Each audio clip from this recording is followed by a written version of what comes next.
am Lucinda Bateman, and I am a physician specializing in the diagnosis and management of chronic fatigue syndrome, of ME/CFS, and fibromyalgia. And I know most of the people in that movie, not the patients, but most of the researchers and clinicians. I'm Jennifer Stay. I'm a patient of Dr. Bateman, and I have chronic fatigue syndrome and fibromyalgia and a whole bunch of other fun things to deal with.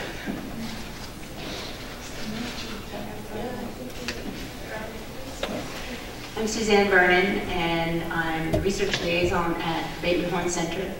I have been studying chronic fatigue syndrome as an infectious disease scientist and molecular biologist and systems biologist for about the past 25 years. 20 of that at the dreaded CDC, and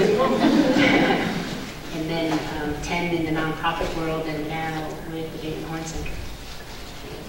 My name is Heather Jarman, and 2 years ago this week, my daughter became a patient of Dr. Bateman's, and so we are at, compared to a lot of people, at the relative beginning of a journey with ME/CFS, and I am a parent of a patient. All right, so I don't really need this. You can hear me. So first off, I just wondered if there was a big takeaway for all of you from the documentary, something that stuck out as really a good message, maybe something that you agree with, or something that you would add to. I'm kind of speechless after the movie. I thought it was beautiful, and I think it brought all the different components. You could see there were different angles, different views, different ways people experience the illness. We need to have lots more of that. And there's many sides to every story. Well, I cried through a lot of it. I related to a lot of it. Part of it made me feel really hopeful and excited for the future. Part of it made me feel really scared and sad that maybe it's going to be a lot longer and farther away than what I want it to be. So I have a lot of mixed feelings. But it made me feel really blessed and grateful to be here and a part of Dr. Bateman and the Bateman Horne Clinic. So I feel really blessed to be a part of that. I guess mine is one of, like you, Jennifer, I cried through a lot of it, and I think a lot of that is just from such frustration at the slow pace of progress, but also the hope now that we seem to be getting traction, we seem to be getting attention, we have the technology, we have incredible expertise in many areas where I really do think we are at a tipping point for ME/CFS. I have kind of a different perspective, obviously, as a parent, because you're always an observer. You're kind of a participant, but you're kind of not at the same time. When I knew I was going to be here tonight, I made sure that I had all my hair products and my makeup in the car and all those kinds of things. And then about 6:30 this evening, I thought, you know what? They need to just see me how I am every day. Sorry. I began my day at 8 o'clock this morning up at the University of Utah. And like a lot of parents, a lot of my life is defined by what happens when I go into various clinics. And tomorrow I will start at the University of Utah again in a different clinic, having a different procedure done for my daughter. I feel incredibly blessed that I have access to those resources, that I have amazing specialists that actually believe this is a real disease and are taking my daughter seriously. But this is what you have. This is what you get, you know? 6 in the morning till however long it takes to go to bed at night. And so when I watch it, you're caught not knowing whether to be really hopeful because you've got such brilliant, capable, passionate people working on it, or whether you look at the people who are sitting there after 22 years and wondering if that's going to be you. So it's kind of a weird place, but at the same time, as I was watching it, I was thinking, wow, how many amazing things have happened since Ryan started this movie, and how many changes, and how many new people, and how many grants, and how many things are going on. So at the same time, I think, maybe if we're really blessed within the next 2 years, this film will be outdated, and he'll need to re-edit it, because there will be a lot of stuff that we can add that will actually give us a more concrete idea of this journey that a lot of us are on. So we'll open it up, and this is working now. It helps when you turn it on. Does anyone else have a question for anyone on the panel? How old was your daughter when she was diagnosed, or how is she? My daughter's 20. She was diagnosed, actually this is the anniversary of Diagnostic Week, March 31st, 2014. And so she was diagnosed about 8 weeks before she graduated from high school. So now she just passed her 20th birthday. Are there degrees of severity in the disease, or is it all reach a common point as it transitions? So the question is about what are the degrees of severity with this illness. One of the most troubling aspects of the past 20 years is that money has not been put into studies to track the illness. So we don't really know how many people get better. Because if they improve, then they wonder what they had, or they go on and get lost to follow-up. So we tend to follow and track the most ill patients. But there is a wide range, and I can tell you from being in practice and seeing patients for more than 25 years that it is hopeful for many people. And some people, like Ryan, move through the illness, even though they are so terribly sick for a period of time with the illness. And this is what brings hope for us as providers. And it is a difficult interface for someone who has a new diagnosis to watch something like this, or to be around people who haven't gotten better, or people who actually get worse. I think we need to tease apart we're not sure it's all one illness, and it may be phases of illness that not everybody goes through, and some people are able to avoid illness. But these are all really, really important aspects of research we need to do. So, for example, Whitney. So we can assume that Whitney wouldn't be here unless they were doing the IVs. Is that keeping going? In the movie? Yeah. I can't tell you much about his specific health care right now, but one of the troubling aspects of this illness is the more sick people are, the less they can get out and have normal health care. And it's very difficult for us as providers. There are so few of us that it takes a lot of tenacity just to get into our clinics. And there's sort of like it's the survival of the fittest, right? To who can actually make it into the clinic, which means the people that are the most ill and the most under-resourced are getting the least attention. And I think maybe it leads to more deterioration of their health. So most of the research that's been done in expert clinics, we've got some great papers coming out the last few years, but it's almost all reflective of people who have the ability to get to a tertiary care center, have insurance, and are able to finally get in to see specialists. We have underrepresented minorities, underrepresented all kinds of aspects that we really need to study. Okay, I'm gonna get one of the questions in the back. You guys are gonna help. All right. Put your hand up if you have a question.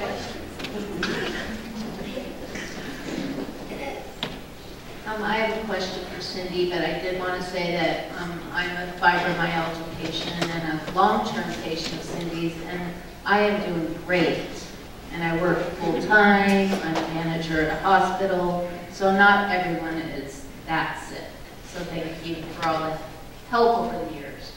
But my question is, have you done many of the bicycle tests because I find that I do great unless I get my heart rate up. If I get my heart rate up, I don't do very well for a few days. So have you done a similar test? We have done some cardiopulmonary exercise testing, but this is a type of testing that's not done often in medicine. It's done in exercise physiology labs. I call it the Gatorade testing. You know, athletes use it to reach peak conditioning. And it's difficult to find people who will do it. The equipment, we could do it. The equipment is very, very expensive. Has to be maintained and has to be, these tests have to be run by exercise physiologists. But I will add that I have mixed feelings. It's very, very important to prove this disease exists and that it's debilitating, but it's a cost to a patient. A patient could experience worsening of their illness they may never recover from, just from going to do 2-day serial cardiopulmonary exercise tests. So it's a tough way to prove to people this is a real illness. And I don't really like using it as a diagnostic marker at this point. I'd like to try to find some easier ones, and we're working on it. Anybody else want to comment on cardiopulmonary? How would you like to have a cardiopulmonary exercise? Honestly, I mean, just doing this tonight, I'm looking forward to at least 3 days of being in bed. Tomorrow I'm hoping to go with my son to BYU for his science fair activity, and that will be, if I do get to do that, that's another 2 days of being in bed. So me being able to do this and then being able to do that with my son tomorrow, I'm looking at least at a week of being in bed. And so that's my reality, but I'm the mom and that's my priority, so everything else can just fall away, and that's what I do. And that's the reality of chronic fatigue syndrome, because you put the energy out and there's no comeback, so you have to go to bed. So my husband can testify to that. So. My question is about the stigma of the disease. The movie didn't really answer my question, so hopefully anyone can answer. What is the big stigma of the disease? What are the reasons that stigma exists? From the medical community or from the general public? Can I talk about this, please?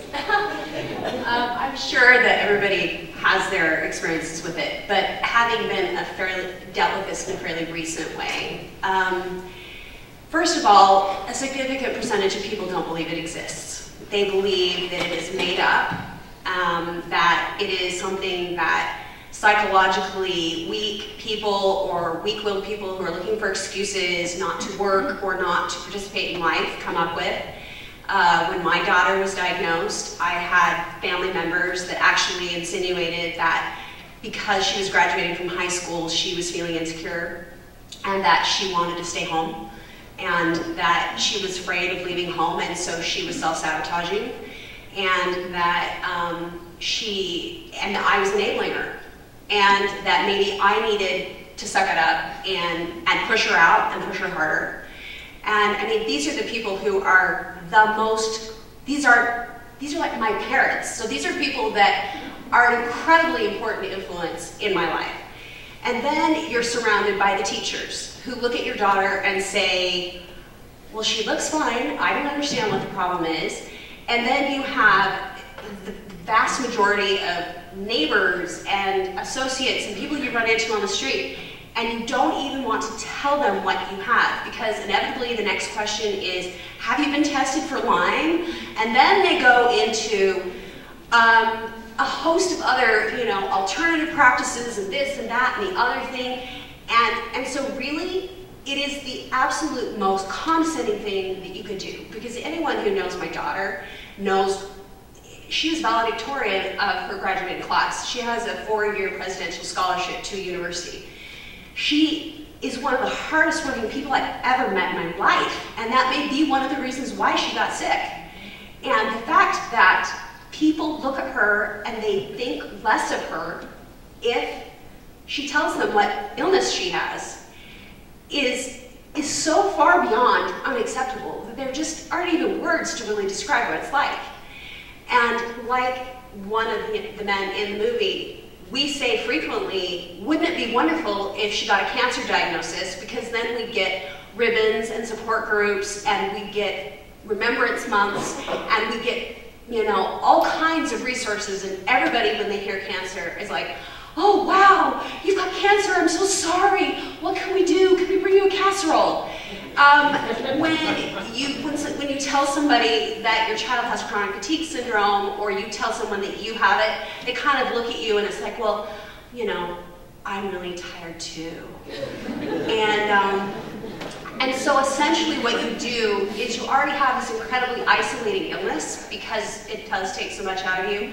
But then the fact that the name and the stigma that goes with it, the Malinger's disease, the yuppie disease, all that stuff, it separates you even further. So these are people who are already so tired that just walking out their door kills them. But then when you add the insult of being told that you're not really sick or it up, my daughter lives every day in terror that somebody's going to tell her that she has some kind of psychosomatic disease. And that is absolutely something that someone like, she should never, that thought should never even cross her mind. And I'm reasonably sure if she'd been diagnosed with leukemia, that never would ever have come up. And so I hope that kind of gives you a taste of what it's like. But the baggage is so endless, you could probably keep us going for hours. Yeah.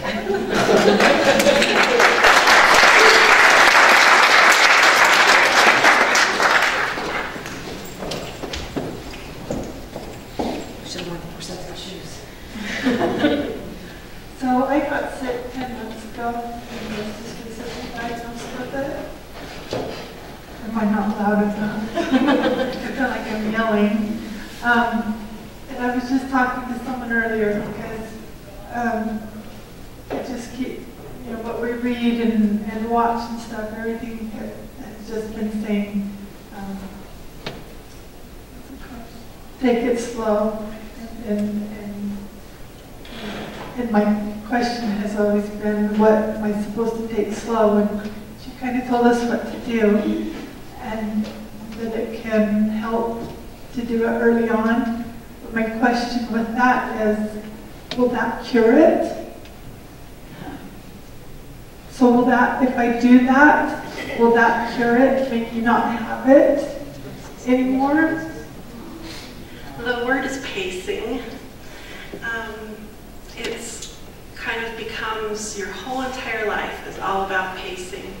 I wake up and you think about, do I even have the energy to take a shower today? And sometimes the answer is no. And so you'll go a week without taking a shower. Stop me, everybody, but it's the truth. Sorry, husband, but it's the truth. Because they do say it in there about how it's like running a marathon, or what was it, riding bikes glorious. So no, it's not going to cure it, but what it does is it makes it so that if you have an event, like you want to go to your son's science fair project down at BYU, you can. Or if this is the important thing for you to do this week, I can be here because I paced myself and I made sure this happened. But I also know that I am going to pay for it, and so I haven't planned anything for the rest of the week, and I tell everyone no.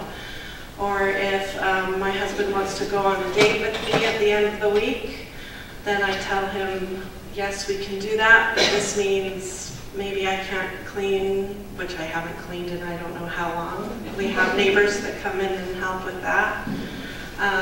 So it's all about pacing, and it's all about talking about it to everyone. I talk about it with my husband, with my kids. It's the only way that my marriage has survived, because we talk about it all the time. In my marriage, my illness is, we just kind of think of it as a third member of our marriage. She's the witchy second wife. And so we, you know, we can get mad at her together. She's the one that gets in the way of our dates. She's, you know, she's the third member of our marriage. And so, no, you have to pace. She's always going to be there. But she's not going to stop you from doing the most important things if you don't let her. But you have to plan everything out. So you said you were diagnosed 10 months ago? I got sick 10 months ago. Got sick 10 months ago. I was just diagnosed a month ago. It was. So there is some research that has shown that the earlier the diagnosis and the shorter amount of time that you are sick and you are being cared for and managed by a good doc, Dr. Bateman, that the greater likelihood you have of recovery. So,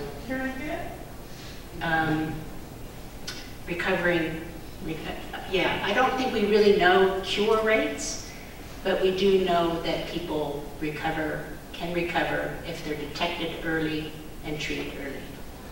Could I say something real quick? I think most parents I talk to who are either further along in this process or fairly new, I think we kind of look at this as like a lot of people look at multiple sclerosis, which is relapsing remitting, that you may have a few months, you may have a few years where your symptoms may abate, but then stress, a trigger, there are a host of issues that can come up, may set you back. So until they can come up with some kind of definitive biomarkers, measurements, treatments that can hold it at bay, really, once you've got this noose around your neck, the odds are very high that it's going to come back and that you may wake up one day and it'll be tighter. But then maybe 6 months later, it'll be looser. So a lot of it is just really about acknowledging that at this point in time, it's an open-ended question and you can't really say whether or not you can recover, because some people do well and some people don't. There was, he mentioned, I was really happy to see the historical references to these outbreaks in 1934 and 1955. And if you go, so he mentioned in the movie the 1934 and the 1955 outbreaks. And if you read those papers, these are some incredible papers, they're like 70 pages long, and they go case by case by case of everyone in the outbreaks. And the greatest predictor of recovery from those outbreaks, and there were hundreds of people that were affected, was that if they actually had extended periods of bed rest, because at that time it was a polio-like illness, except it affected mostly adults, so they were really restricted to strict bed rest, and those that actually ended up kind of getting back into activities or going back to work sooner than something like 6 months had the greater likelihood of recurrence. So it is about really understanding now your current limitations and pacing and taking care of yourself right now. And your doctor take care of you too. I'd like to just add some maybe clinical intuition about this question about pacing. First thing I want to say is this illness hits people at varying severity from the beginning. So some people have a rapid onset, very severe debilitating disease, and some people, and there are just some people who aren't as sick as others. I just want to say that, and it doesn't necessarily have to do with behaviors. But I think of pacing as a survival mechanism for managing the disease. It doesn't cure the disease. It helps you live your life better with fewer symptoms. If you could learn, when you need to stop, when you need to rest, and how to measure out what you do, and save up your energy for the things that are important to you. What's really important is you can't lie down and stop doing everything with this disease. You must find out within the limits of your illness how to maintain your mobility and your sense of humor and your relationships and a little bit of your muscle tone. But you have to learn to be very intuitive with your body and not let other people tell you what you need to do. And all those are aspects of pacing. Kind of finding those happy mediums between doing nothing and doing too much. And I do believe that people that are constantly pushing beyond that threshold of relapse have a greater chance of having not only higher symptoms, but of decline in their health.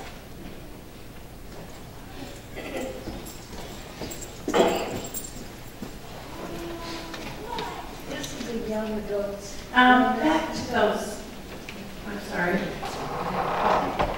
You talked a little bit about the outbreaks like Lake Tahoe, I guess it was. And I didn't understand because this isn't something that people can give to each other. So how do they have an outbreak of many people in the same area. I mean, that reminds me of something that where people have given it to each other. So can you clear that up for me? So the particular outbreak situations that were referred to in the movie, as well as Lake Tahoe, were infectious disease outbreaks. In the case of Lake Tahoe, it might have been an agent that we just didn't have any kind of diagnostic capability for.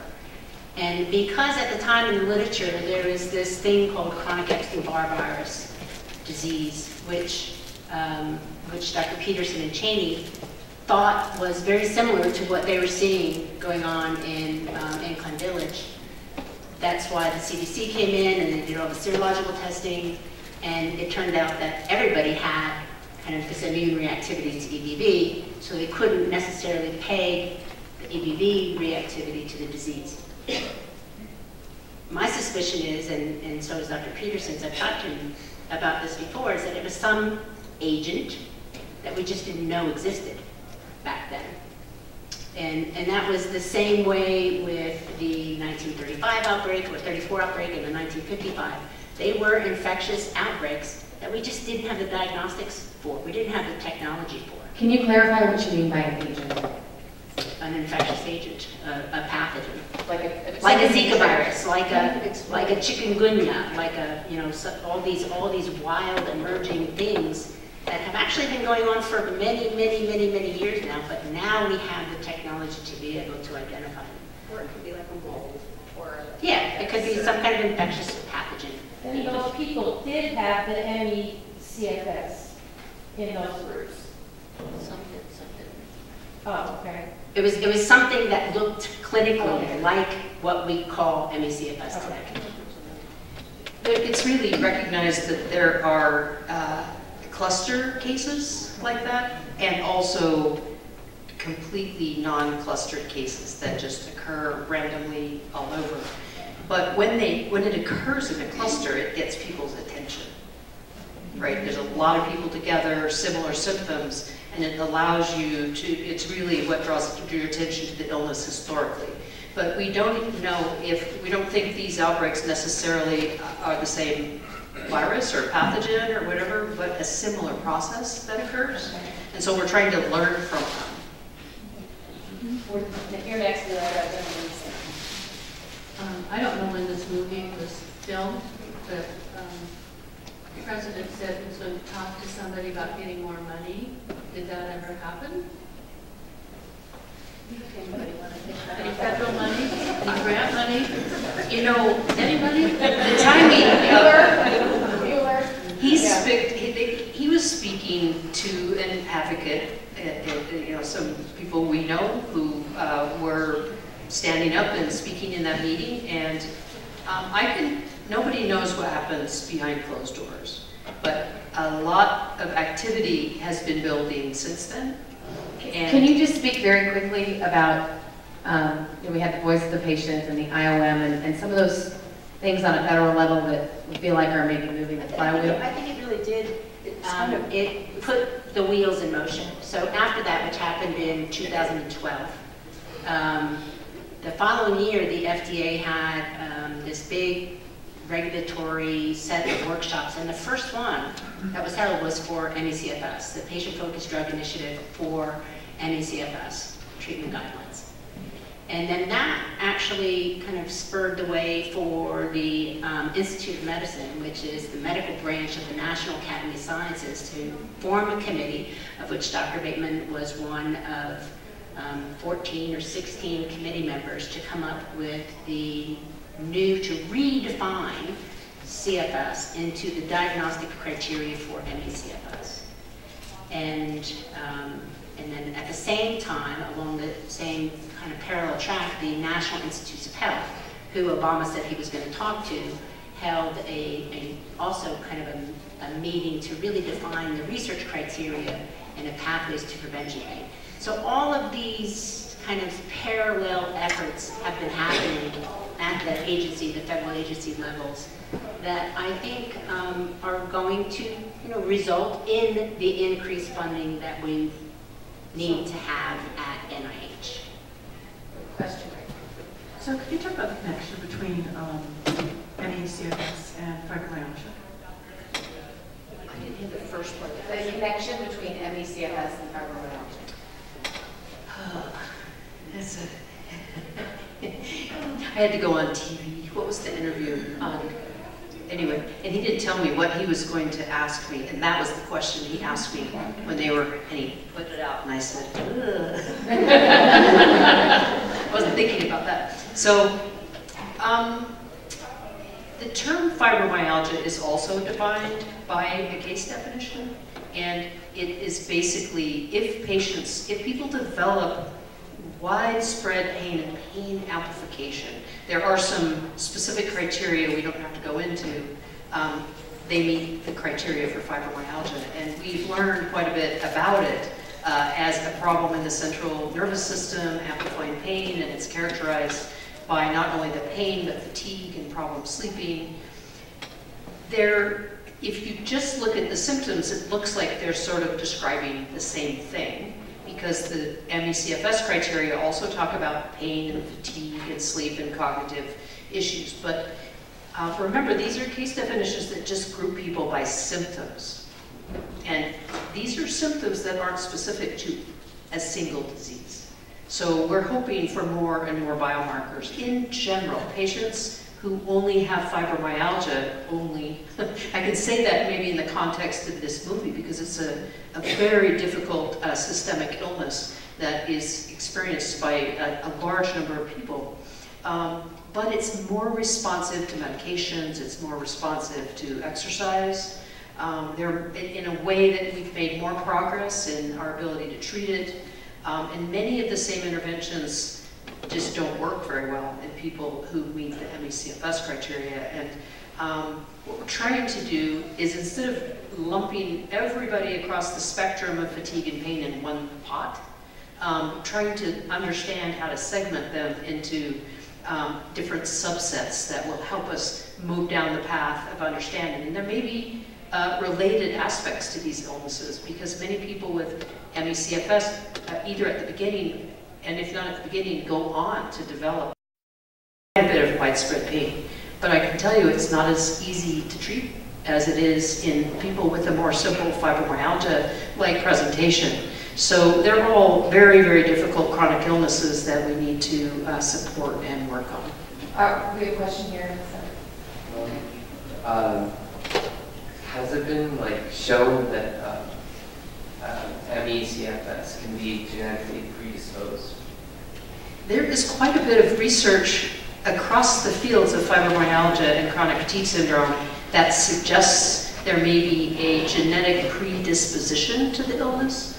So it doesn't necessarily mean you'll get the illness, but maybe under certain circumstances you'd be more likely to develop either of these illnesses. Can I say something? You're probably familiar with the new field of epigenetics, and so we are now finding particular genetic markers that have a greater likelihood of being chemically modified, and in that way can increase your vulnerability to ME/CFS. The way I've had to explain it to people is I have a family history of melanoma, but that doesn't mean that I will develop melanoma. It means that under the right circumstances, I might be more likely to develop it than somebody who doesn't have that family history. And the way Dr. Bateman explained it to us the first week we met with her is that genetics is really just one part of 2 or 3 factors, including environment and trigger, that combine together to make one more likely to be susceptible to this illness. What's going on in other countries on this? Is this unique to the United States, or is there research and the like going on in other countries? We know that ME/CFS occurs throughout the world. Actually, one of the first case definitions had representatives from, I think, 5 different countries where cases of ME/CFS had been seen. There is incredible research going on around the world too, especially in places like Australia and in Japan. And we're actually in Spain, in Ireland. There's some in Italy. There's some really good stuff going on in Italy. And so yeah, there's some really amazing research going on all over the place. I think one of the most exciting things for me is we have this incredible collaboration with the Japanese, who have had a dedicated CFS and funded research program for a very long time. And if there's anyone who I can say had really spearheaded and taken the systems biology approach, it's been the Japanese. So it's really exciting to be able to really work with such innovators. So we have time for one last question. Anyone have a burning? I just want to know, I'm so impressed with the film. Is it available that you can check it out someplace or view it? There are several ways that you can get it. ForgottenPlay.com is the website. We just ordered ours and purchased it. You can buy it. If you make a donation to their foundation, I believe they send you one as a thank you gift. And I believe it's available now online. I'm trying to find that link. And we'll... It's on Amazon. There you go, it's on Amazon. So we'll make all of this information available on our website so that people can not only get it, but share it, because that's one of their drivers, is to continue to get the word out. They have information on their website about how you can host a viewing in your home or at your local library or at other places to invite people in. And so it's a great project that Ryan's mission is to really get out there and educate people about this and to engage and fund new young doctors to... He has a foundation that is driven towards that, to bringing new doctors into the field and increasing education. And so one of the reasons that we wanted to have this screening, one is because it's a platform that this disease doesn't typically have. You know, to have someone put this time and energy into a concise and well-done documentary is a wonderful forum, but so much of what they're working on aligns with us. You know, Dr. Bateman is very driven and focused on increasing patient care through education, and so she involves herself and avails her expertise as often as she can in training up-and-coming physicians and having interns in the office that she trains up, in going and speaking to the FDA and leading a seminar for continuing education credits. The list is lengthy. And then you have Suzanne, who's very engaged in the research and the science. And so much like they explained in the film with Nancy Klimas's organization, that's really what we have here with the Bateman Horne Center, is you have an active and engaged medical clinic that sees patients every day, and right down the hall, right there working together, sometimes in the same room, you have the research arm that is doing very high quality and innovative research. And what neither of these two ladies in black will tell you is that they are rock stars at what they do. They are amazing at what they do.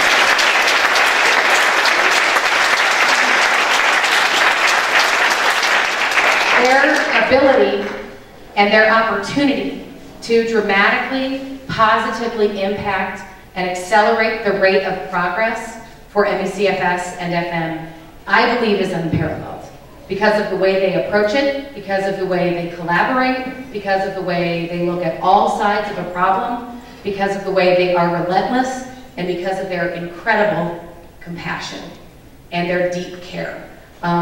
I have no doubt that there are many, many people across the globe that are intelligent and invested and engaged and doing very good work. We saw a lot of them tonight.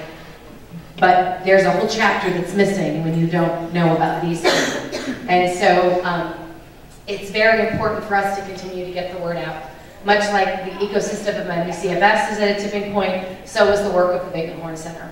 We have exceeded capacity in terms of our physical space.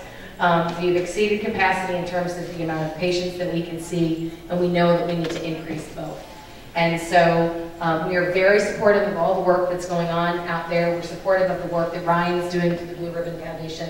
But we would also humbly ask you to consider supporting the Bateman Horne Center and the critical work that we're doing, because they bring something very important and unique and at a high level of excellence that I believe can have an impact well beyond the Salt Lake City area and well beyond the United States, but globally, to really advance things and move it forward. So We are respectful of your time. We know this has drained the energy of a lot of people far beyond what we really have any rights to ask. And so I want to very much thank our panelists for their time, for being here, for sharing their stories, for being so open and honest about how this disease impacts your life and what you're dealing with, because that helps us all pack our toolkit and go out into the world and manage it in a little better way. I want to thank all of you for committing your time to be here this evening. And I just encourage all of you to go forth, and when the opportunity arises, tell people what this is about. Tell people that it helps them to understand and increase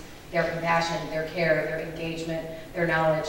Wear your crazy socks, we're going to sock it to NECFS. Cindy has declared that she will wear crazy socks every single day until a biomarker is found. And she is doing it. So is the staff.